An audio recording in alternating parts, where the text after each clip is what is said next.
Hey guys, Zach Rebele here with Reb Baseball.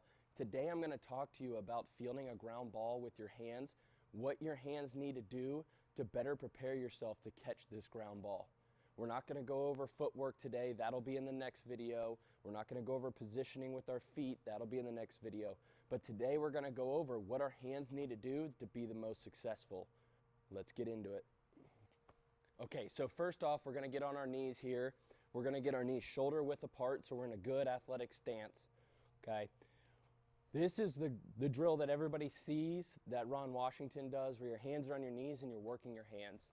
I'm going to go over a few things that you need to focus on to make sure you do this correctly, and some reasons why I like to do some things different, and let's just get into it. So knees shoulder width apart. I don't want to rest on my heels. I see a lot of kids wanting to rest on their heels, and this gets them too far away from the ball. We want to simulate a real fielding position. So my knees are shoulder width apart, my chest is over, and my hands are out front, okay? So let me back up. Hands are out front, okay?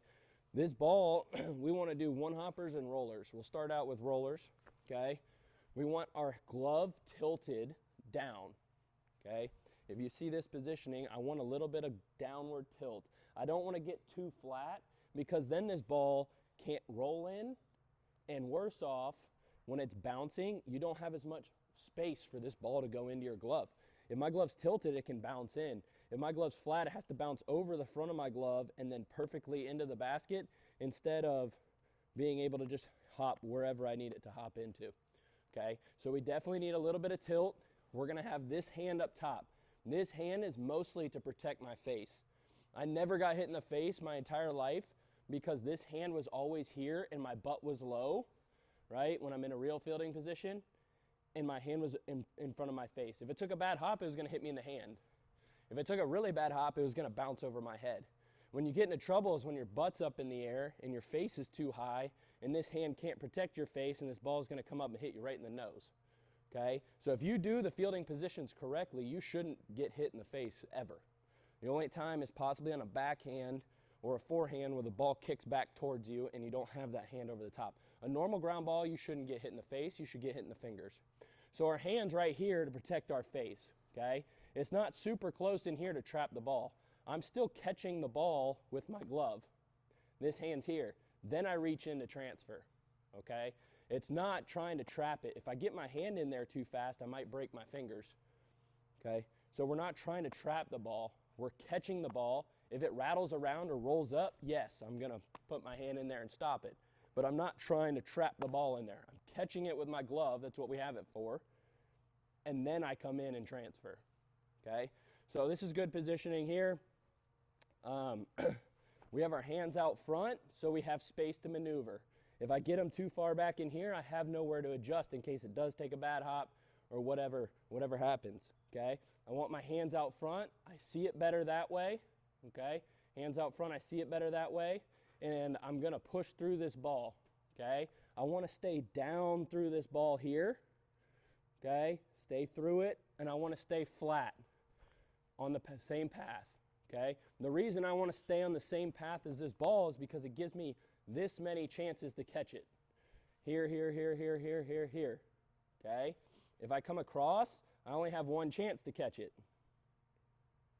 okay? I want to be able to stay through this as long as possible to give myself as many chances as possible to catch this ball. Kind of like hitting. We want to stay through it and give ourselves as many chances to get a hit as possible.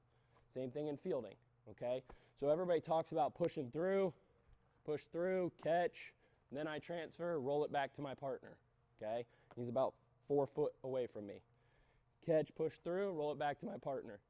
Catch, push through, roll it back to my partner. Now, that's only one part of the tools I have in my bag. That's a very small part of what I actually do in a game. If you notice, sometimes when a ball's hit and you feel like you pushed through and you kind of got rattled and the ball almost hit you instead of you hitting it, that's probably because you shouldn't have pushed through. It's probably a medium hop. The ball's hit really hard, right? 99% of the time, the only time I push through, I wouldn't say 99%, 80% of the time, the times I push through is probably 20%, and that's on a short hop that I'm trying to work through and make sure it sticks in my glove. All the other times I'm actually working my hands softly. I want to have soft hands, okay? So I'm going to catch softly, then I'm ready to throw. Catch softly. So it'd be great to work on both. So you want to get a hop, catch softly. Some of them you want to push through, okay? And that's going to get you in the best fielding position. This drill is great for pregame to make sure you're having success, feeling good about your hands, get them going, okay? So like I said, there's two different options. There's push through, which is typically on your short hops. I'm going to push through, okay? And different situations in the game. And I also have to have this one in my bag where I can go backwards and have soft hands. I use that one more than I did the push through, okay? So now I'm going to show you guys how you can do this at home by yourselves.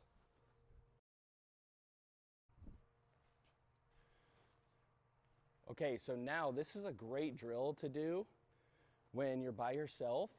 I have a rubber wall here with wood behind it.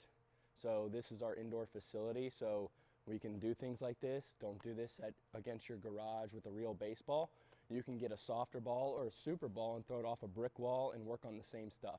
I used to do this as a kid a ton, pretty much every day, just working on my hand-eye coordination, working on my hands, which way they need to go. If you get one of those little super balls, it's really tough because that second hop, it really takes off on you, and you have to have good soft hands to catch those, okay? So here we go. I'm going to show you this drill, all right? All we're going to do is toss it off the wall, hands in a good spot, and we're going to push through. We're going to push through. Push through. Okay? Push through. Hands out front, chest up. Okay? Then we can give. Then we got somewhere we give. Working on soft hands. Give it one hoppers. Push through. Push through. Bad turf here. Likes to kick it up. I can do one hand. I can do one hand. Push through. Push through. Give. Give. Give. Give. Give. Just make sure we have a little tilt on the push through. On the give, we want to have soft hands, catch, funnel through the middle of our body, and then we're ready to throw, okay? It's that easy to work on, and just remember, there's two different tools you can have in your bag. And thank you guys. If you like this video, I have more down below. Go ahead and check them out. I'm trying to give as much information as possible that I was lucky enough to learn from some of the best baseball players in the world. Thanks, guys. I hope you have a great day.